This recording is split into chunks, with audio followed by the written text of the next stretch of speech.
Okay, Steel-Eyed here. I wanted to do a video on a Puppeteer build in order to show kind of my thoughts in the final build that I came to while playing Puppeteer. I just watched a Swing Point video. That guy is an amazing content creator. He's got so much information he's provided, and he just released a video earlier today explaining his build on Puppeteer, and he went through so many of those strategies that does make Puppeteer so viable compared to the other two. I did notice that Warlord and Necro, they're both kind of basic unit focused, um, and more about that rush, that rush to the basic units.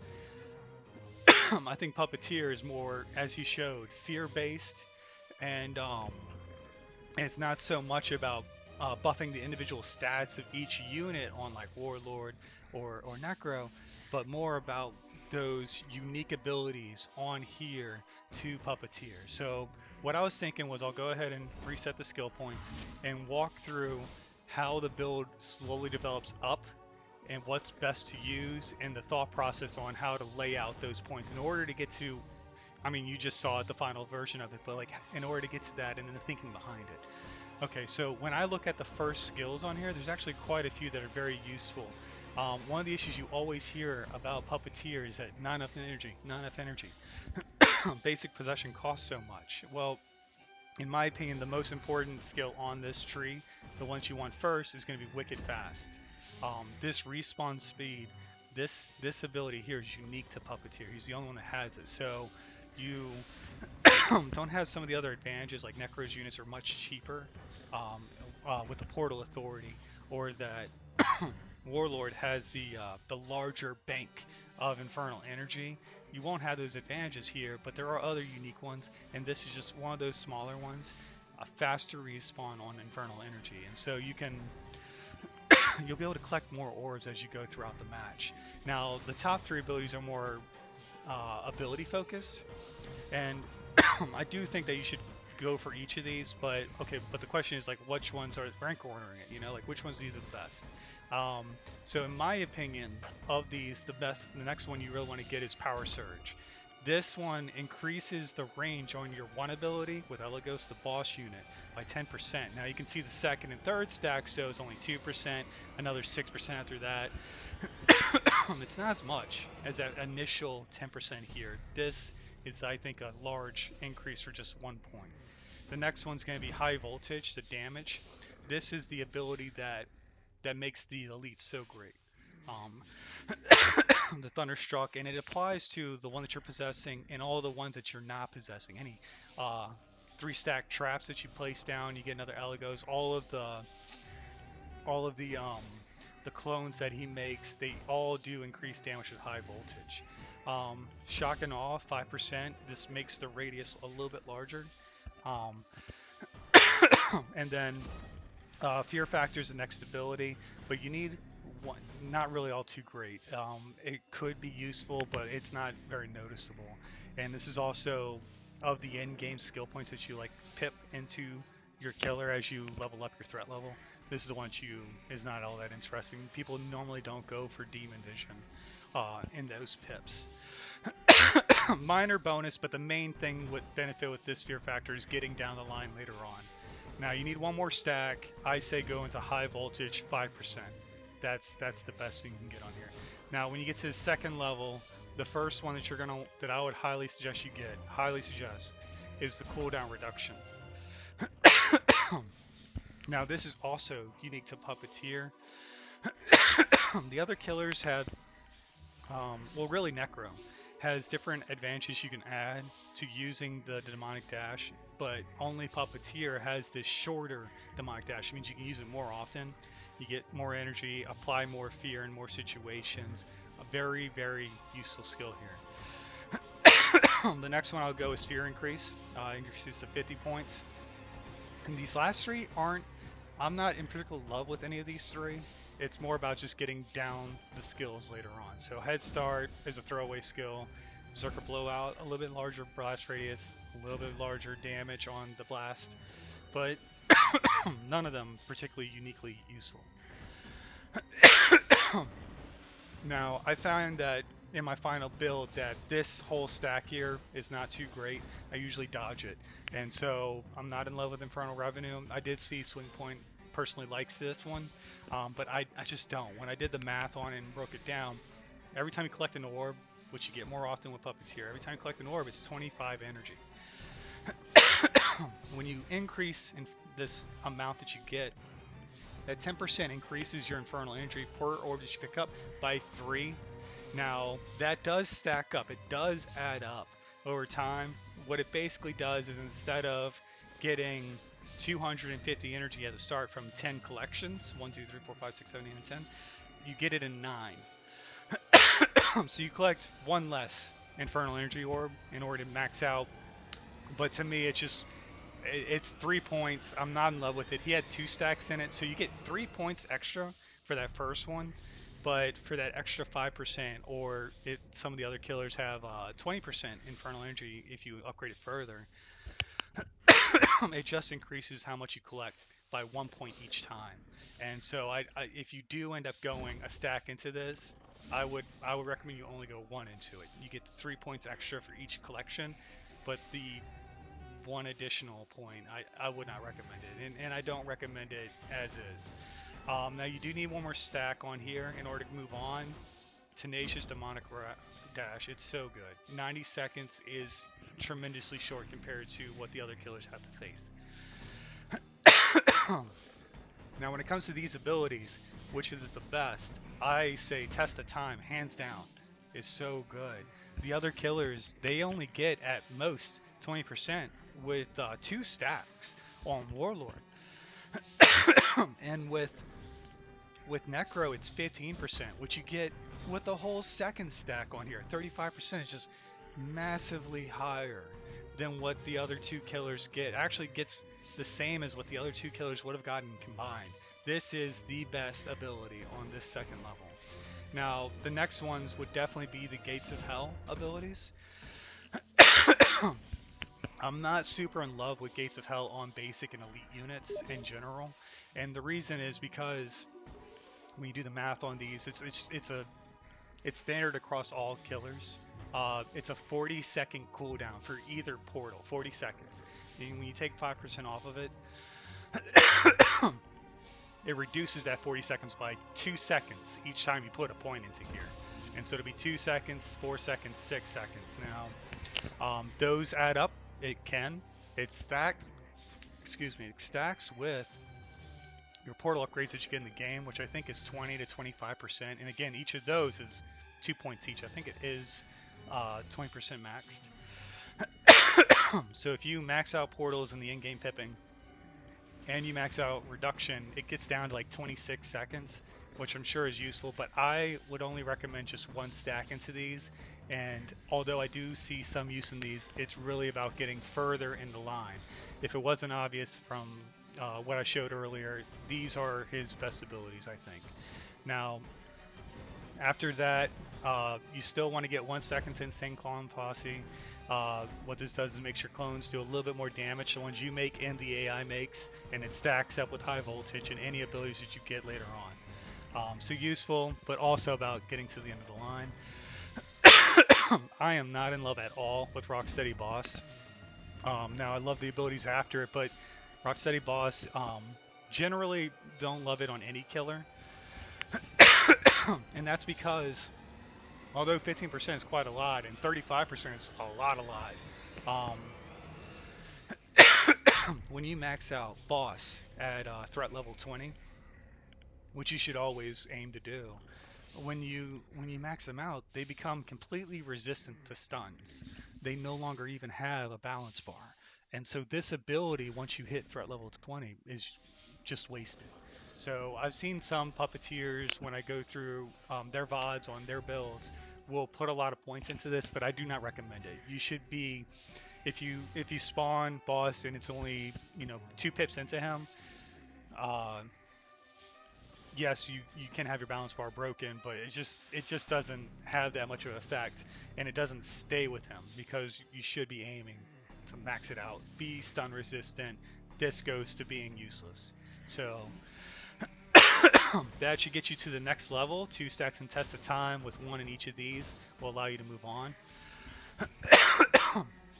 I quite like Health Razor um, on both of these, so these would be the preferred abilities. I tend to prefer elites over basics, although I've heard people say they don't like basics at all, but um, I do find advantages in basic abilities, which you can see in Swing Point's video. He goes all in on basics, but I just go 1 stack into each of these. The balance bar, Puppeteer has some of the worst balance bars in the game, especially with these points, and these compared to boss are actually useful because you will always have a balance bar, possession or not.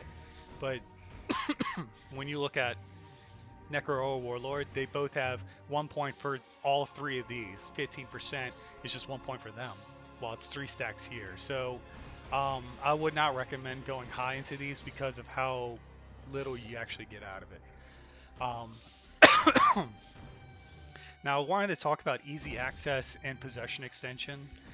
These 2 abilities. When I first started playing, I thought that these were like must-haves, and just like Swing Point had explained, his power possess is free, and so reducing the cost in order to possess an evil unit is not really useful. If you can possess an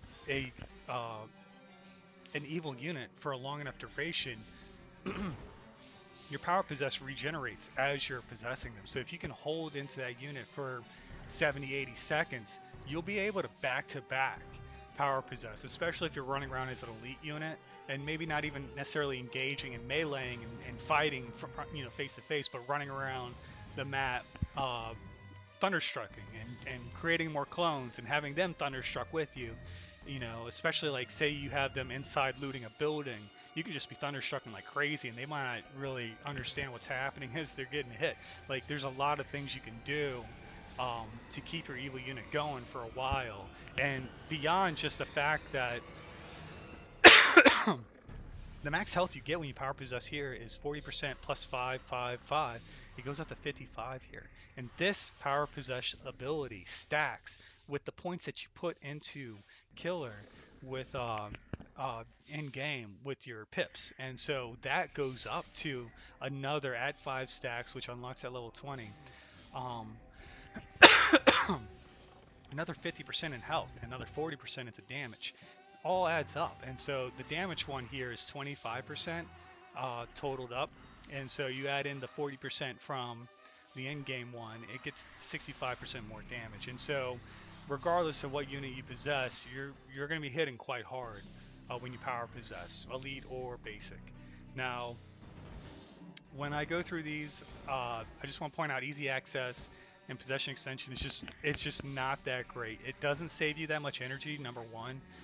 Basic units cost you 40 points to get in there, so using this saves you 2 points, like literally 2 infernal energy. It's the same issue I have with infernal revenue. You're just not getting that much out of the use as compared to other abilities that you could be putting it into. So if I weren't going for Night Terror, I'd say don't even bother. Easy access is not useful. Possession extension faces a similar problem where, yes, it reduces the cost over time, but it's not that much. And Q possessing already massively reduces your cost of holding into that character. So, but yeah, I would go easy access, and then, excuse me, you need to go 2 more points into your abilities in order to get to the next stack.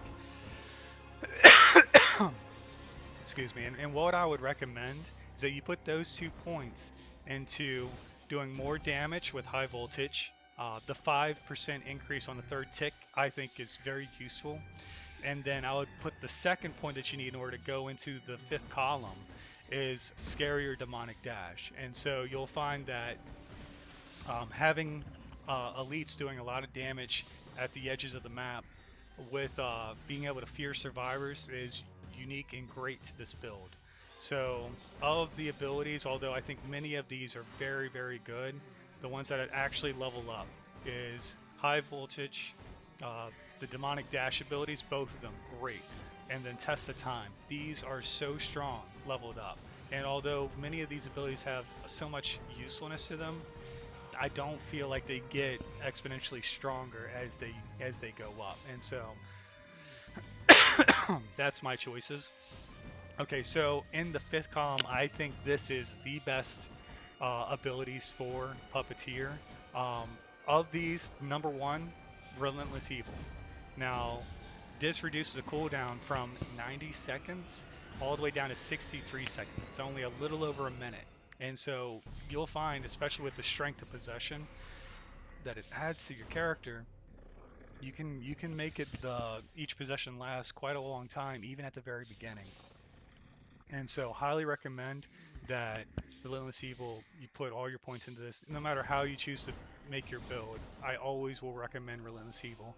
Because it costs nothing in order to go into them, you're just going to save a massive amount of points as opposed to the normal possession um, throughout the game. Now, of these abilities, the next one I would go into is Scared to Death. Now, this is when any evil unit, not necessarily just the one that you're possessing, anyone, the guys that are just spawned on the map at the beginning of the game, that are just hitting the survivors as they're looting at the very start, and they still, those basic units still move quite fast and hit quite quickly.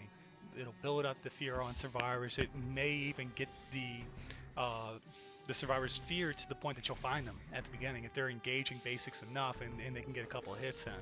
You never know. The next ability that I highly recommend is Invigorating Possession. Now this one is only while you're possessing, but what you'll find is that if you power possess and you take over a unit for no cost, unique to Puppeteer, no cost, and you start wailing on the survivor, it doesn't matter if you're using an ability, heavy attack or a light attack, each of those hits gives you infernal energy. And so you'll find, people will say Puppeteer has an infernal energy issue. You don't get enough points. Well, it's like, well, here's your answer. It's power possess for nothing, so you lose nothing, and then you'll actually come out of your power possess often with more infernal energy than when you went into it. And so just so much advantage to this one. You stack that with Scared to Death, and you're fearing the survivors and you're gaining infernal energy as you play. So good together. So good together. The next ability that I highly recommend is Prison Rules. Now this is very unique in Puppeteer's builds, because when you find that you look at his damage increases, they all start with 2% for one stack. 2% here for boss, elites 2%. If you not power possess, but just possess a unit, it's only 2% here. These are health and damage, but it's 2%. And almost all of these, 2% for possessing a survivor, increased damage. It's 2, 5, 10, except for this one's 8. But here you are with an ability that makes your bosses hit for 5% harder on his attacks, and so 5% damage for 1 point, highly useful. I see some people skip past Prison Rules, but I would encourage people to get to this point. And getting Gates of Hell Elite, not necessarily a bad thing. Rocksteady is not the greatest, maybe a bit of a throwaway skill, but Prison Rules, I think, more than makes up for it. Now, you have one more point in order to unlock the 6th level. I say Night Terror. And that'll get you over here. Now, of these abilities, what's best? Now, of all of these at the end, Kandarian Fury, I think, is the best. So we definitely want to get to that one. But what to use before you get there? I personally love Demon Skin. So I recommend this one first. Now, you might be thinking, like, who cares about survivors taking less damage? Like, you want them to be hurt more. But what this really does when it says they receive less damage is they don't come away with the damage that's done to them in order to knock you out. They kind of take damage no matter what when you possess a survivor. What this does is it costs less when you're controlling a survivor. When you take damage as them, the amount of infernal energy you lose every time you get hit is reduced by 10-20%. So what this means is you can hold on to that hunter that does so much damage to the other survivors even longer when they're reacting to it. So highly recommend Demon Skin. You need 3 more points in order to go up. So I would say Puppet Master Elite, I personally, it's a preference thing, I imagine. Although I see so much value in basics, and I can go through that a little bit. I personally go for elites because I'd rather them get the increased health, increased damage, and this stacks up with the high voltage. Now, this is only the unit that you're controlling, Puppet Master Elite. This one up here, if you were to choose this ability in its stead, would increase all elite unit damage. So the AIs, the traps that you set, they all do more damage. This one only affects the elite that you take over, but this also stacks with the 55% health increase you get here, the 25% damage that you get from power possessing, the 40% damage from a level 5 possession, and the 50% health. And so it all adds up. 10% here, 25 damage, another 45. That adds up to, gosh, what is that? 75% more damage when you control an elite. If you were to do the same thing with the basics, it's 2% less, so it'd be 73% more damage and over 100 points, either one, over 100 points in health, percentage points. Now, you have 4 skills left, Kandarian Fury all the way. Now, each of these stacks adds up over a 5-second span, so when you spawn and you strike someone, you don't base damage. Every second, it's another 5%. Well, sorry, 3% here, but over the 5-second span. And so it totals up to 15%, and that's on basics, on elites. And this, I think, is the best ability you can get in this area, because each of these with 3 stacks increases one unit type by 10%. One unit type 8%, 10, 10, and 10 for boss, while this one is across the board. Kandarian Fury, 15%. Highly recommend this one. You will be possessing most units for longer than 5-second span. You will see use out of this. So all that adds up, of course, with your Puppet Master Elite and the Q possession and the possession stacks that you get in game. It all adds up. Now you'll notice, I've gotten all the way to the end, but I have 1 skill point left. And the idea is that you can put 9 points into these last 2 columns. And in other killers, I would recommend you do that. But the problem with this guy is that you'll only get, if you go 1 point to any of these abilities, which I would never recommend, you only get 2%, and it's just not a noticeable effect. If you're hitting for 100 points, it would do 2 points more. It just doesn't add up enough on any particular damage buff that you could look at. I also would not recommend Weak Minded. This has a similar issue to Easy Access, but I want to point out, and this is a critique of Portal Authority for boss, as well as the weak-minded ability here that you see for possessing a survivor. Now, the reason I would say Portal Authority on Warlord or on Necro is not abilities you would want is because although yes, there is a cost in order to get into that boss unit. It starts at usually I think 150 points. It's only a threshold that you need to have in order to enter the boss unit. It doesn't actually, like when you possess a unit or drop a portal, actually cost you 150 points in order to do it. It just has to get past that threshold. And once you do, you have 100. You still have the same 150 points plus whatever you had above that to hold on to your possession inside the boss unit. Now, that concept applies to survivors. When you possess a survivor, it costs 50 points, but it's just a cost to enter. 50 points to enter. And so 5% reduces that by 2.5 points. So rounding up to 3 points. It would reduce that cost to enter to 47. 10% it would reduce it to 45 points, but you still only need 50 points. You would still have 45 points once you enter that survivor. It does not actually reduce your infernal energy by that amount until you start getting shot or hold the possession. And so weak-minded, not a skill I would recommend in any form, and would also dodge easy access and possession extension. And that's true on Warlord as well. I would not recommend these abilities.